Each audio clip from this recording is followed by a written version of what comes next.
One circumstance, being of a very peculiar nature, I shall relate.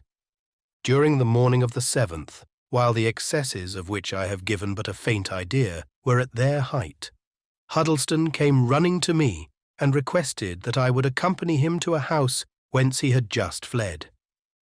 The owner was an old acquaintance of all the officers of the 28th Regiment, when a few months previously we were quartered at Albuquerque, where he lived at the time. Huddleston conducted me to the bedroom of this man's wife. When we entered, a woman who lay upon a bed uttered a wild cry, which might be considered as caused either by hope or despair. Here were 2 British soldiers stretched on the floor, and so intoxicated that when Huddleston and I drew them out of the room by the heels, they appeared insensible of the motion. The master of the house sat in a corner of the room in seeming apathy. Upon recognizing me, he exclaimed with a vacant stare, "And why this, Don Roberto?" Having somewhat recovered from his stupor, he told me that the woman on the bed was his wife, who was in momentary expectation of her accouchement. In my life, I never saw horror and despair so strongly depicted as upon the countenances of this unfortunate couple. Several soldiers came in while we remained, and our only hope of saving the unfortunate lady's life was by apparently joining in the plunder of the apartments, for any attempt at resistance would have been useless and would perhaps have brought on fatal consequences. I stood as a kind of warning sentry near the bedroom door, which was designedly left open, and whenever any of the men approached it, I pointed out the female, representing her as a person dying of a violent fever, and thus we succeeded in preserving her life. Huddleston and I then set to work most actively to break tables and chairs, which we strewed about the rooms and down the stairs. I remained for some hours when I considered that all was safe. For although many marauding parties had entered, yet on perceiving the ruinous appearance of the house, and considering that it must have already been well visited, they went off immediately in search of better prey. We even scattered a shop full of stationery and books all over the apartments, and some of the articles we held in our hands as if plunder, for the purpose of deceiving the visitors.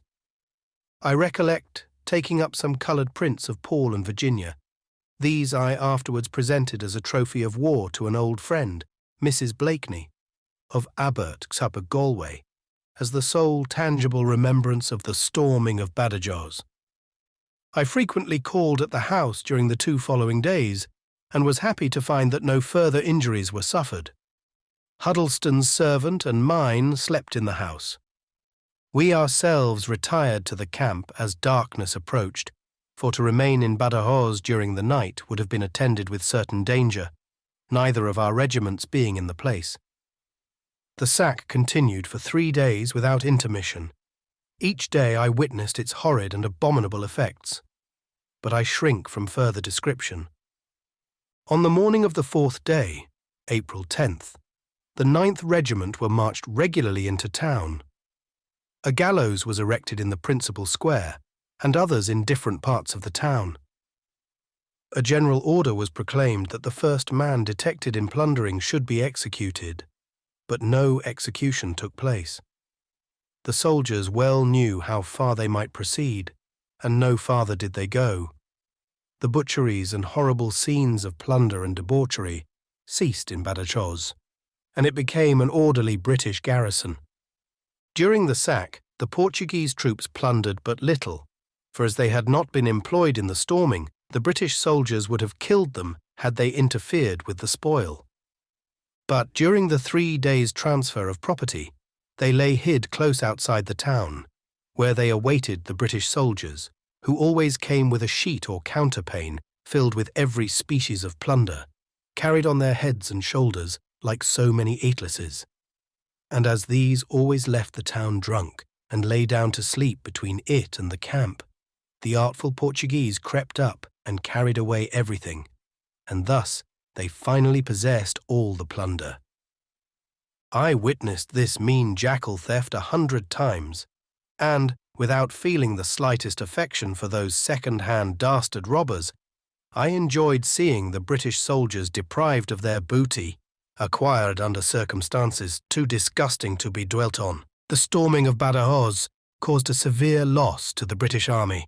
The 3rd and 5th Divisions, who successfully escaladed the walls, lost either in killed or wounded 600 men each, and the casualties suffered by the 4th and Light Divisions amounted to upwards of 500 more than the loss of the successful escalading divisions.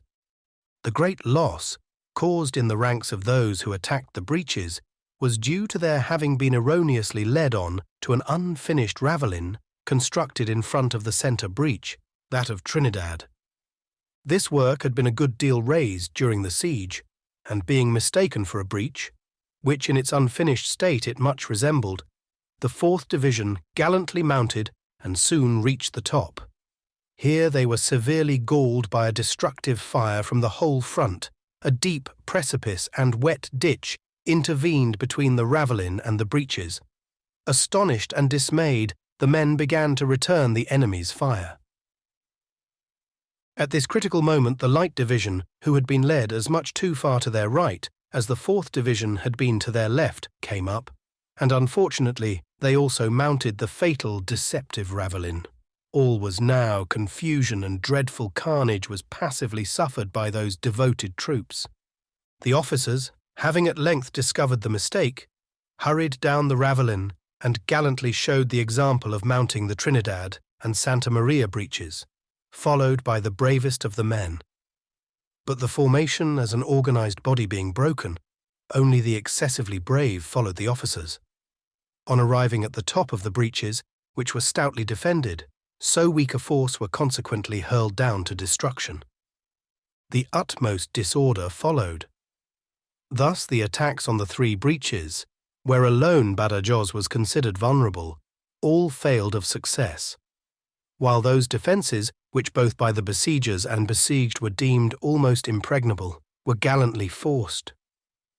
Such are the vicissitudes of war, especially in night attacks.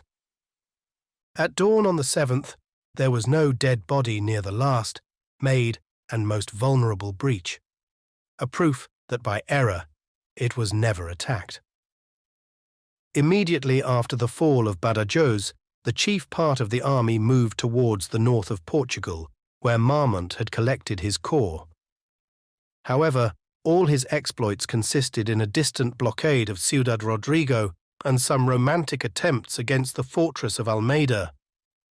Failing in his attempts against those 2 places, he marched upon Castelo Branco, threatening to destroy the bridge of boats at Villavelha. But on the advance of Lord Wellington to attack him, he retired out of Portugal and thus terminated his inglorious incursion.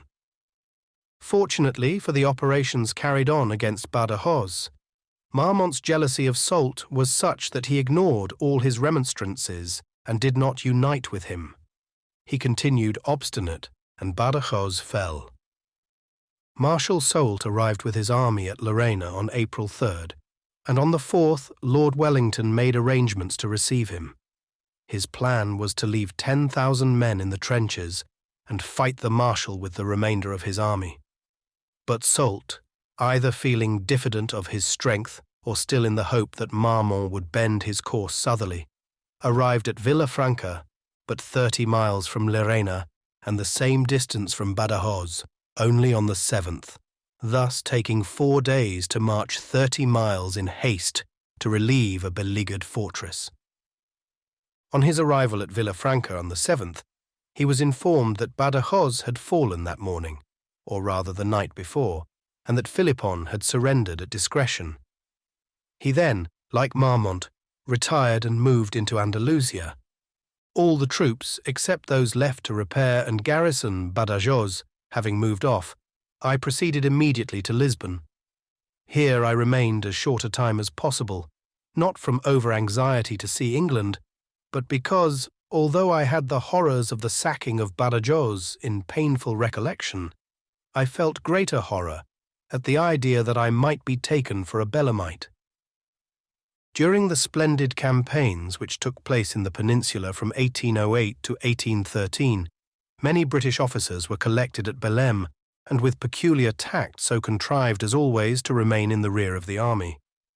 Some were unwillingly kept back from debility of constitution or through wounds, but a large majority were inflicted with a disease which, baffling the skill of learned doctors, loudly called for a remedy far different from that of medical treatment. This patrician band, amounting to the incredible number of upwards of 1,000, were formed into an inefficient depot at Belém, a suburb of Lisbon, distant thence about 5 miles. That this over-prudent body was not exclusively composed of wounded will appear when it is known that the greater number of its members had never seen nor heard a shot fired during the whole of the eventful period mentioned, far more cautions indeed than the smooth-faced Roman patricians who fled from the slingers at Pharsalia. This careful band did not venture so far even as the skirts of the fight, and it might truthfully be said that the movement of the whole army was attended with less difficulty than the movement of a single Belemite to the front. The complaint or disease of which they complained they invariably attributed to the liver, but medical men, after careful analysis, attributed it to an affection of the heart, founding their conclusions on the fact that whenever any of those backward patients came forward, the violent palpitations of that organ clearly proved that it was much more affected by the artificial fire in the field than was the liver by the physical heat of the sun. A ludicrous scene took place in Lisbon whilst I was there, in which one of these gentlemen of the rearguard made a very conspicuous, though not happy figure, and so caused much merriment. Prevailing upon himself to fancy that he was deeply in love with a young and beautiful Portuguese lady of noble birth and ample fortune, he was unwearied in his addresses. These, as it would appear, were not disagreeable to the amiable fair, but her parents, entertaining quite different sentiments, used every endeavour to cut off all communication between the lovers. Notwithstanding, our hero, active and persevering in the wars of Venus, as passive and quiescent in those of Mars, was not to be shaken, and finding that his visits to the lady's house were no longer desired, he became incessant in his attendance at a post taken up opposite to a particular window in the rear of the mansion wherein the lady resided. Here a telegraphic correspondence was established between the lovers. This being discovered by the vigilant parents, means were adopted to prevent the appearance of their daughter at the propitious window. Finding, however, that the hero was not to be diverted from his purpose, and that he continued to attend every evening about dusk in the vicinity of the window, they determined to bring about by stratagem that which neither threat nor remonstrance could effect. In the meantime, the champion, more of love than of war, relaxed not in his dusky visits, although uniformly disappointed. Fancy then his ecstasy one evening, after such continued vexations, and as he was about to depart, at again beholding the cherished object of all his solicitude present herself at the accommodating window. His heart bounded at recognizing the high bonnet with pink ribbons, so well remembered. Half frantic with delight, he rapturously pressed his hands to his heart, then applying them to his lips, shot them forward in the direction of the lovely fair. Here his happiness was increased tenfold at perceiving that his angel, who on former occasions but doubtingly countenanced his love, now with fervour apparently equal to his own repeated all his amorous gestures. This he naturally attributed to pure affection, heightened by long separation. His amorous expressions also were repeated, so far as the distance which separated them allowed him to distinguish words, although, as he afterwards related, he fancied the intonation of the voice an octave higher than usual and the sudden interruptions rather hysterical. But this he attributed to the flurried state of her mind at the moment. All tended in his excited imagination to show the great interest she felt at the interview. Urged by these sentiments, he hurried forward. His charmer hurried from the window. Excited to the highest pitch, and considering the retreat from the window, which was left open, rather an invitation than a repulse, he determined to enter. And fortunately, discovering a short ladder in the garden, left as he thought through accident or neglect. With its aid, he boldly entered the room. The obscurity here being greater, he could barely see the loved object of his search quickly retire to a large armchair. To this he promptly followed, and throwing himself upon his knees, held forth his clasped hands in a supplicating manner. When lo and behold, the doors were suddenly thrown open, and a numerous concourse of ladies and gentlemen with lights hurried into the room before the lover had time to resume his upright position. Fancy his confusion and amazement at beholding in the first person who entered the object of all his affections, and his horror and consternation when turning round to the object before whom he knelt, he found his closed hands firmly clasped by a large Brazilian monkey.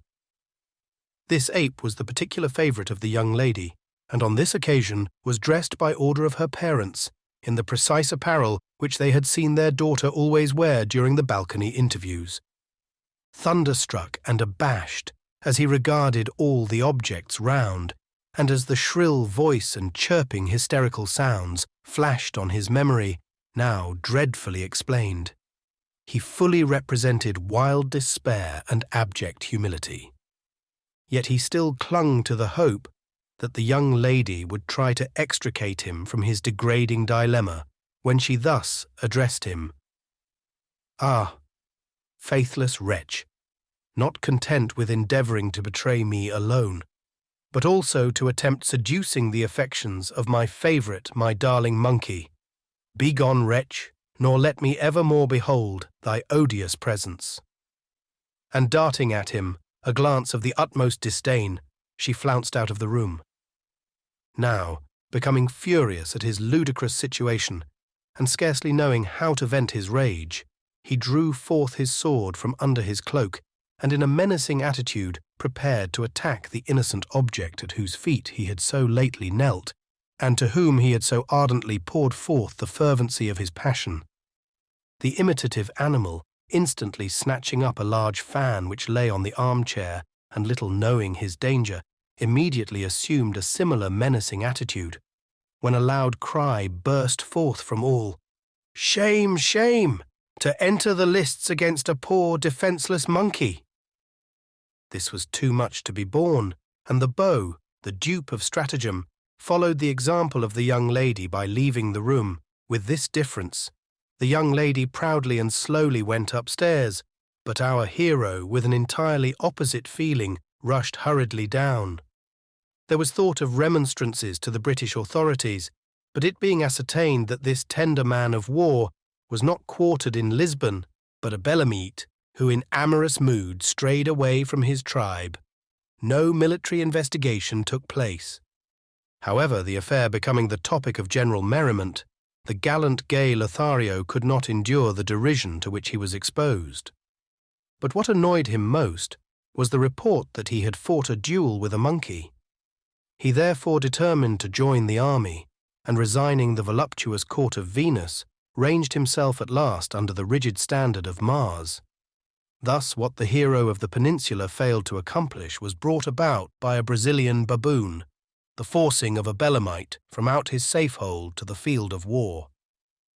Having remained but a very few days in Lisbon, I proceeded to England, and reporting myself at the Horse Guards, was ordered to join the 2nd Battalion of my regiment, quartered at Lewes.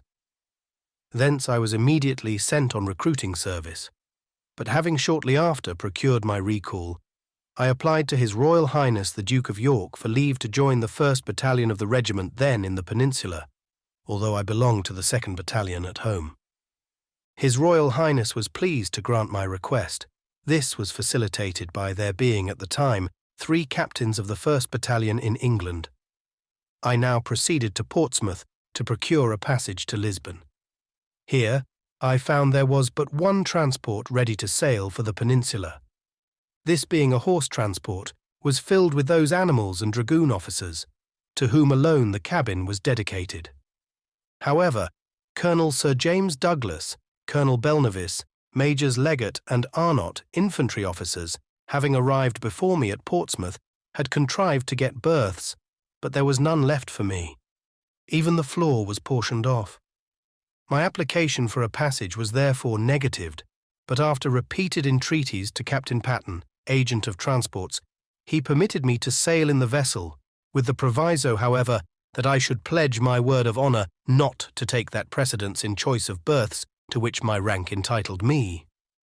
In a word, not to interfere with the convenience of the cavalry officers, who were all subalterns. From my anxiety to return to Spain and impatience of delay, I hesitated not a moment in agreeing to the proposal. Our voyage proceeded prosperously until we approached the Bay of Biscay, when entering on its skirts and in very rough weather we fell in with a British man-of-war. Perceiving us alone, she very genteelly undertook to protect us. In pursuance of this disinterested act, she made signals for us to follow her movements, in obeying which we entered much deeper into the bay than the master of the transport, or any other person on board, could account for. While we were steering thus for a considerable time, certainly very wide of our true course, an American privateer with a prize in tow hove in sight, when our kind and voluntary protector immediately left us, making his course for those vessels, which on his approach separated, taking different directions. But the British man-of-war, turning his back on the hostile privateer, allowed her to depart without any molestation, and considering perhaps that he best served his country in doing so, chose the prize for chase, by the capture of which salvage would reward his patriotism. The three vessels were soon out of sight. The man-of-war and the prize we never saw more. But towards evening, the privateer was again discovered bearing down upon us. Approaching within gunshot, she lay to on our starboard bow. Having 4 guns aside, which were shotted and everything ready for action, we also played the bravo, and reefing our mainsail also lay to. Colonel Douglas, as chief in command, took no particular station. Colonel Belnavis, Major Leggett, and Major Arnott commanded the starboard guns. The bow gun, same side, was allotted to me. When we had silently broadsided each other for some time, the privateer, seeing our vessel full of troops and moreover double her size, dared not hazard an attempt at boarding, and perceiving our 4 guns aside, did not fire into us, while we, on the other side, had many reasons for not wishing an action.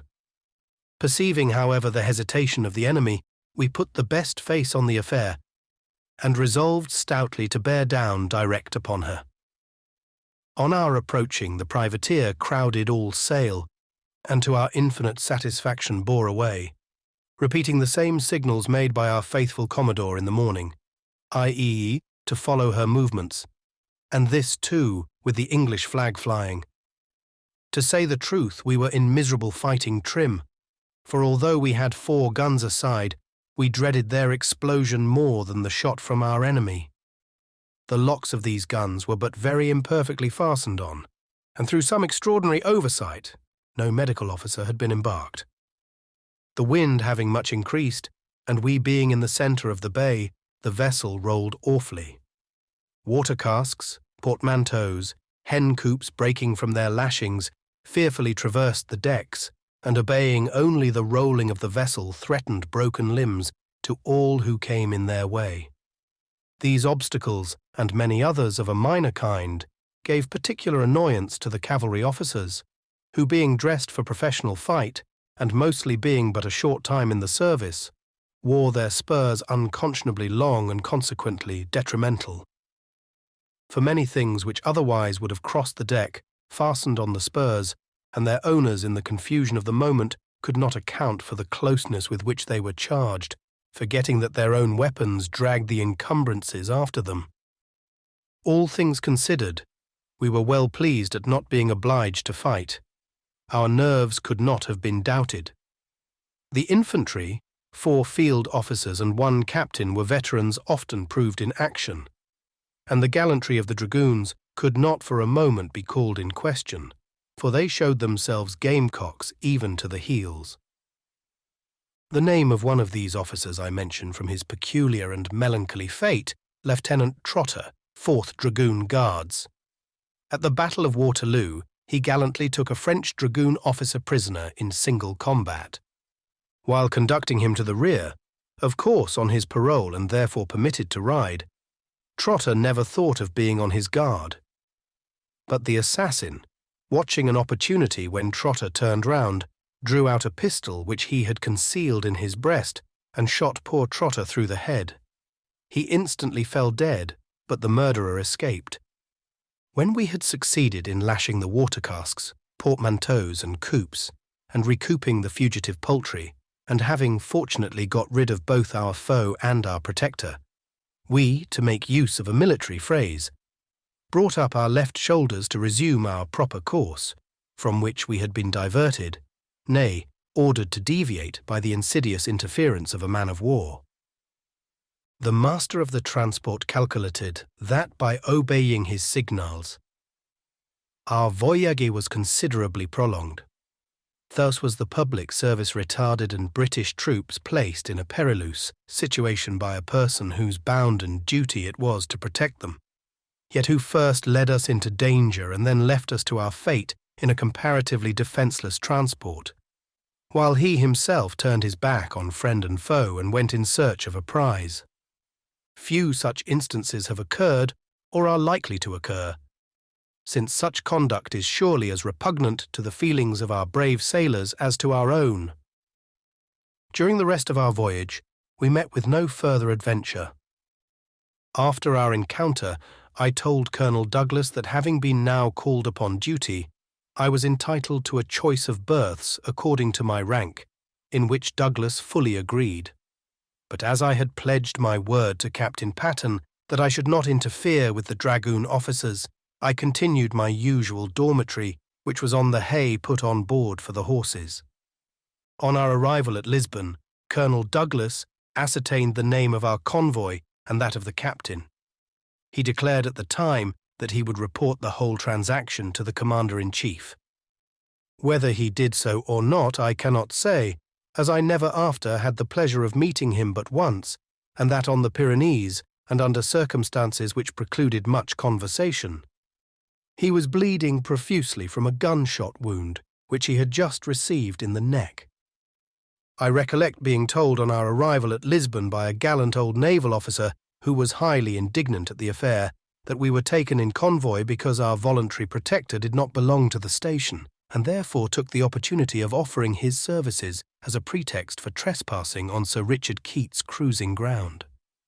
Having remained in Lisbon barely long enough to prepare equipment necessary to take the field, I now marched from that capital for the 4th time.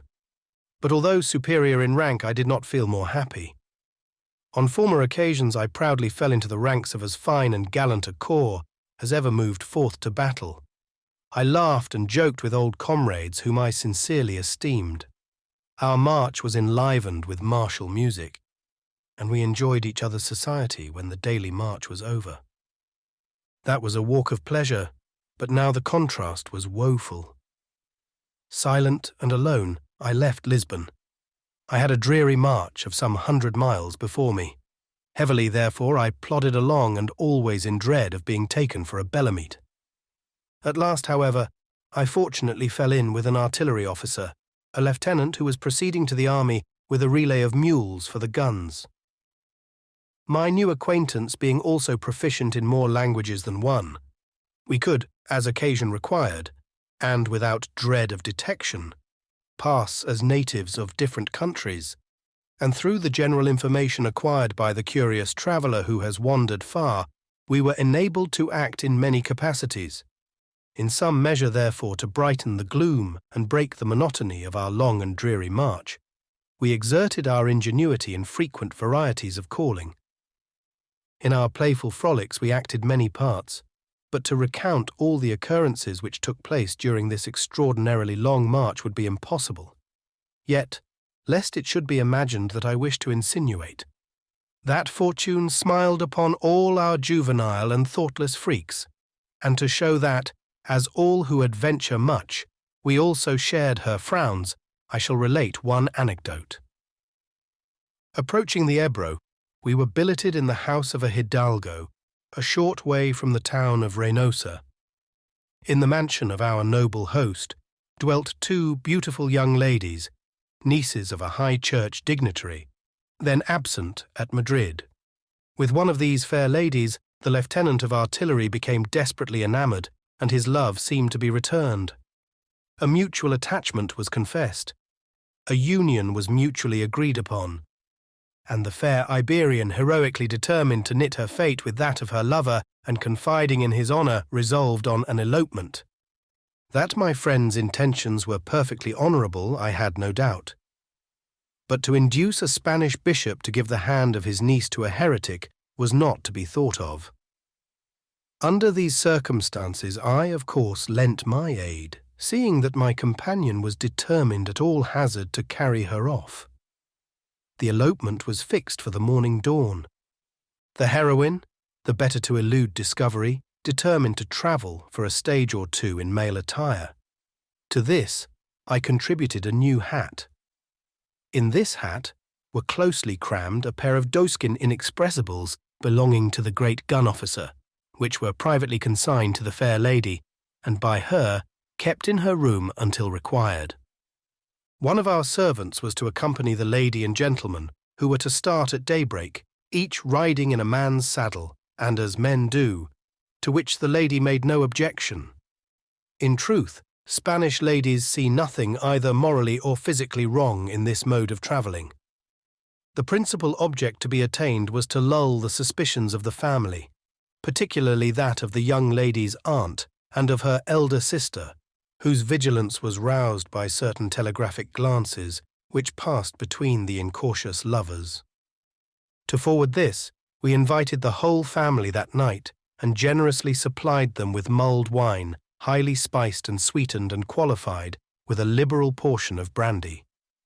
This punch royal was plentifully supplied, and to say the truth, the beverage was freely quaffed by all to a very late hour, when at length all retired to rest. The anxiously looked-for dawn having appeared, we beheld the little lady emerging from her room fully equipped for travelling. Her costume certainly caused some mirth. My friend's doeskins, not being sufficiently ample, were ripped down the rear. But for security, as well as to prevent untoward accidents, the young lady had established a communication between the separated parts of the dress by cross-lacing or frogging, such as may be seen across the breast of a hussar's blue frock. My hat was tastefully perched on the crown of her head, rather on one side, and made fast to a net or caul in which her hair was confined, an arrangement not unfrequently adopted by men in Spain. Thus, with the addition of a pair of top or jockey boots, also mine, and a handsome whip, she had all the appearance of a smart and fashionable little postillion. Her white jacket was also slit and frogged, but in front and for a similar reason. Now, as we lightly tripped downstairs, a confused noise was heard through the house, a violent retching caused by the previous night's dissipation. All were indeed aroused, and as we were hurrying our little postillion towards the stables, we were overtaken by the ever-vigilant aunt and a host of servants. Protestations of honourable intentions were vain. The poor little postillion was made prisoner and marched back to the house, while we slunk off crestfallen and abashed. Moving silently along, we arrived that night at Reynosa and were billeted in different houses. Next day we visited the interesting little hamlet Fontebro, so called from its being close to two springs, whence that noble stream the Ebro derives its waters. This was 3 miles distant from Reynosa. On our return, we dined with the gentleman at whose house I was quartered, a most hospitable person. His wife was equally hospitable. They cordially invited us to remain some days. We met a large party of ladies and gentlemen at dinner, and were highly entertained, as is generally the case at all foreign tables where people meet to eat, drink and be merry, rather than to watch what others eat and drink and criticize their manner of doing so. I once heard a fine gentleman ask the person next him at a dinner party, and in hearing of the person who caused the remark, "Can you fancy anything so vulgar and ill-bred as to be helped twice to soup?" The answer was pungent and laconic, "Yes," remarking it. In the midst of our hilarity, a servant entered with a parcel directed to the 2 English officers who had arrived at Reynosa the previous evening. For some reason or other, I felt no inclination to open it. But the good couple of the house insisted that we should stand upon no ceremony, but examine its contents. When I loosened the string with a faltering hand, the first object which presented itself was my hat, with a pair of jockey boots stuffed into it, the hat so soaked and squeezed that it appeared more like a dirty wet sponge than a cover for the head. Next came the little white frog jacket, which caused a good deal of laughter. On my showing some reluctance to explore further, the lady of the house, next to whom I sat, put her hand into the little bag, and to our confusion drew forth my friend's mutilated buckskins with the hussard rear face. These she held up to full view, whirling them round and round for the benefit of all eyes. The roars of laughter now became absolutely hysterical. We endeavoured to join in the general mirth, but I fear our laughter partook somewhat of Milton's grin. Hundreds of questions were now asked in a breath. Where did they come from? To whom did they belong? Why cut them up? With many other curious enquiries, especially from the ladies. Seeing that any attempt at plausible explanation would most likely be doubted, we considered it better truly to relate the principal circumstances, glossing them over as well as we could.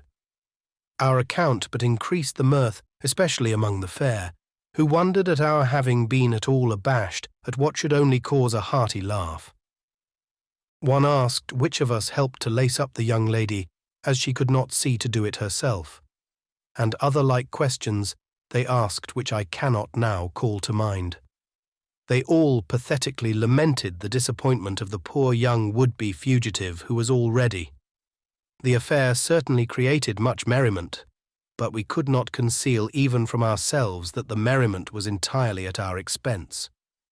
Thus ended our last adventure, with a loss to my friend of a pair of doeskin tights cut up for a lady, and to me of a pair of boots and a new hat, for the water with which it was saturated had ruined it beyond repair. Next morning before dawn, we crossed the Ebro and continued our march towards the army, perfectly cured of our frolics. Passing through Vittoria a few days after the celebrated battle there fought, I halted for a day to visit many old comrades, 17 officers of the 28th, who had been wounded in the action. After cordially condoling with them all, I went on again, and after a march of 600 miles at length, joined the army in the beginning of July on the great barriers placed by nature to separate France from Spain. The consequences of the victory at Vittoria still continued to operate. The enemy were thrust backwards at all points, and about the 7th or 8th of the month, the entire frontier of Spain, from the celebrated Roncesvalles to the fortress of San Sebastian on the Bay of Biscay, was, with the exception of Pampeluna and 1 or 2 minor places, occupied by the victorious allies. In this position, the triumphant army remained tranquil for a short time, except for the operations carried on in the investment and siege of San Sebastian and of Pampeluna. Soon after the Battle of Vittoria, the titular king, Joseph, returned to Paris and was replaced in the chief command of the French army of Spain by the Duke of Dalmatia. On July 12th, this marshal arrived at Bayonne from Dresden, dispatched thence by Napoleon. Soult, inferior to no officer in France, except perhaps the emperor, either in judgment or activity, immediately set about remodelling his army, and to revive their confidence and rouse their drooping spirits, cast down by repeated disasters, he determined to make an offensive movement against the position maintained by the Allies. After 10 or 12 days passed in continual preparations for carrying out his plans of relieving Pampeluna, and if possible, raising the siege of San Sebastian, he, on July 25th, simultaneously attacked the passes of Roncesvalles and Maya, and such was the weight of his columns that he broke through those passes, obliging the Allies, after hard fighting, and disputing every inch of ground, to retire, which movement continued the whole of that day and part of the night. On the 26th, the enemy again came on, and a good deal of fighting took place. The Allies still retreated and directed their course towards Pampeluna. Soult was close at hand. The 4th Division under General Cole had passed Villaba, within 3 miles of Pampeluna, in full retreat, early on the morning of the 27th, closely followed by General Picton with the 3rd Division, and both divisions closely followed by Soult. This induced the garrison of Pampeluna to make a fierce sortie, and General O'Donnell, who commanded the blockading troops, seeing Soult rapidly advancing and the 2 British divisions as rapidly retreating, and becoming naturally much alarmed, commenced spicking his guns and destroying his magazines. When fortunately Don Carlos d'Espana with his division arrived at the critical moment, he immediately drove back the garrison and reassured O'Donnell. Soult now fully expected to relieve Pampeluna in a few hours, and appearances were much in favour of his doing so. In fact, it was all but accomplished. Picton, now perhaps reflecting that his retreat in the morning, together with that of Cole whom he commanded, was more precipitate than need called for, and perceiving the crisis at hand and all that depended on the affair, suddenly halted and placed his division across the outlets from the valleys of Zubiri and Lans, thus screening Pampeluna. At the same time he ordered General Cole to occupy the heights between Oricane and Arletta, but that general, observing a hill which stood forward about a mile in advance and commanded the road to Huarte, moved forward to possess it, with the concurrence of Picton, who now saw its importance. Soult, who was close at hand, also saw the importance of possessing this hill, which, as the armies were then situated, was the key of Pampeluna. He immediately pushed forward a strong detachment, with accelerated pace to gain the hill. And so, exactly simultaneous was the rush of the contending parties, that while the enemy were ascending one side, Cole's advanced guard were mounting the other. 2 Spanish regiments, part of O'Donnell's blockading troops, already posted on the hill, and seeing the hostile troops approaching the summit, made a furious charge on the enemy's ascending strong body and gallantly bore them down the hill. Soult lost the key. His heavy columns soon came up, flushed with what they considered a victory, as they had driven before them 2 British divisions, but their career was suddenly checked on seeing the mountains in their way crowned by 10,000 troops of Cole's division, and not 2 miles further back stood Picton with a still stronger force, the 3rd Division, resting on Huarte. Soult, having now his troops in hand, commenced a general attack. His first and most vigorous effort was against the Spanish hill immediately on the right of Cole's division. But the gallantry of the Spaniards was repeated, and the enemy thrust down the hill. At this moment, Lord Wellington arrived from the valley of Bastan, where he had left General Hill to deal with Count d'Erlon. Although he witnessed the victorious gallantry of the Spaniards, yet perceiving the great loss they sustained and the importance of maintaining the hill, he ordered the 4th English Regiment to their support. A general skirmish now commenced along the whole front, which continued until one of the customary Pyrenean visitors, a dense fog, put an end to the firing for the day. Various movements took place on both sides and throughout almost all the divisions during the night and next morning. About noon, the enemy gathered at the foot of the position, and a cloud of skirmishers pushed forward and ascended the hill like the flames and smoke of a volcano that could not be contained. At the same time, Clausel's division burst forth from the valley of Lans, and pushing forward rapidly turned Cole's division and were doubling in his rear, when a Portuguese brigade of the 6th Division, suddenly appearing, checked them in good time. And at the same instant, the 6th Division, who came into line that morning, formed in order of battle across the front of the enemy. Thus, the French column, who moved forward with intention to turn the left of the Allies, now found themselves in a sore predicament. 2 brigades of the 4th Division attacked them on the left. The Portuguese brigade galled their right, while the whole body of the 6th Division overwhelmed them in front, and with a loud cheer and deadly charge sent them headlong off the field, which was strewed with their dead.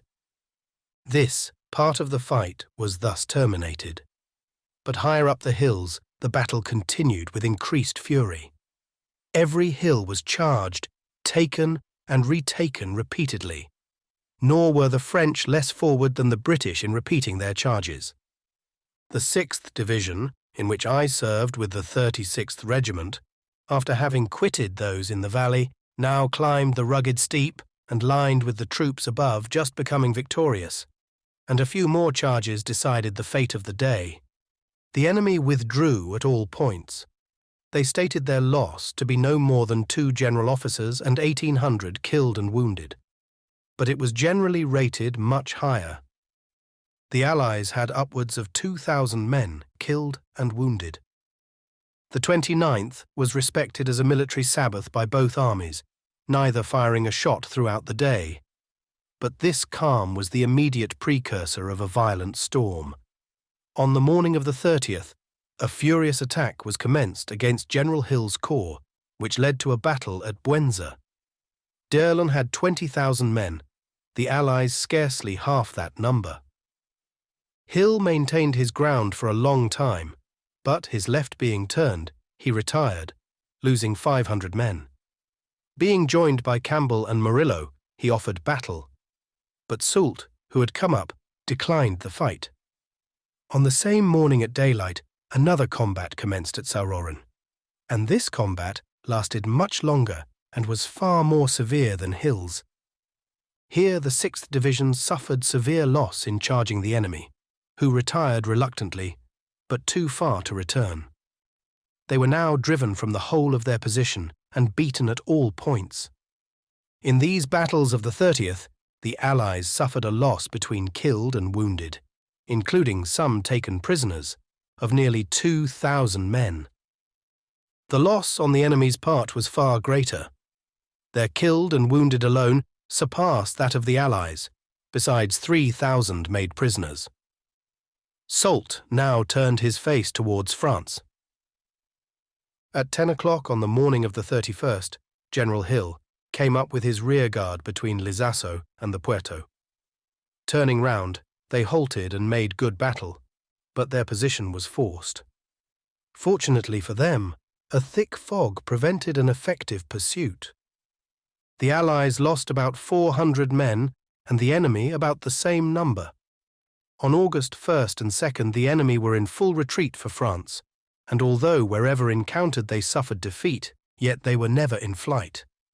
And on these 2 days we suffered a loss of at least 1,000 men put hors de combat, and we were on the point of suffering another and a more severe loss. On August 2nd, the last day of the fighting, the Duke of Wellington hurried to Eschala to reconnoitre the enemy and consult his maps, taking a party of the 43rd Light Infantry as a guard.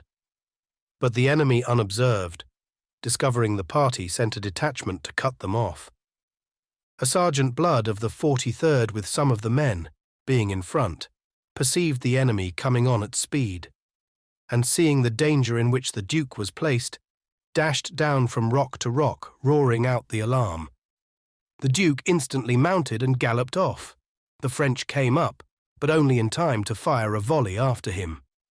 Both armies now reoccupied pretty nearly the same positions which they held previous to the attack of July 25th, and thus terminated the fighting commonly called the Battles of the Pyrenees, and never were battles more fierce or harassing.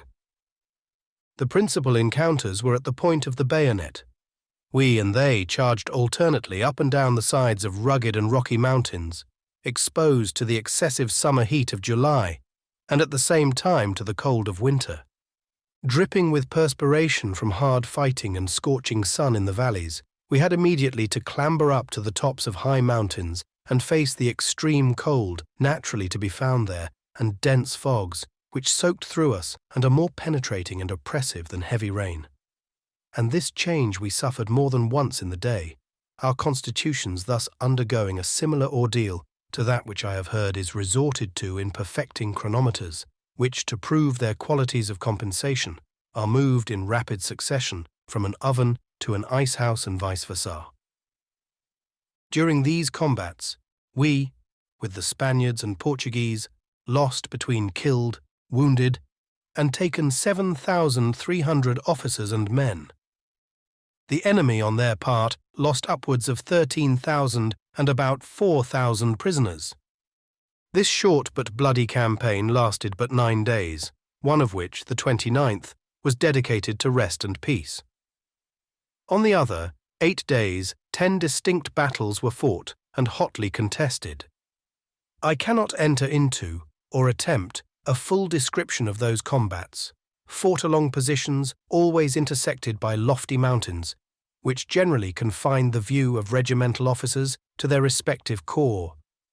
Even staff officers scarcely knew what was passing beyond the limits of their brigades or divisions, and consequently, the information necessary to furnish accurate detail must depend on the narratives of many, and thus would far exceed the just limits of these modest memoirs.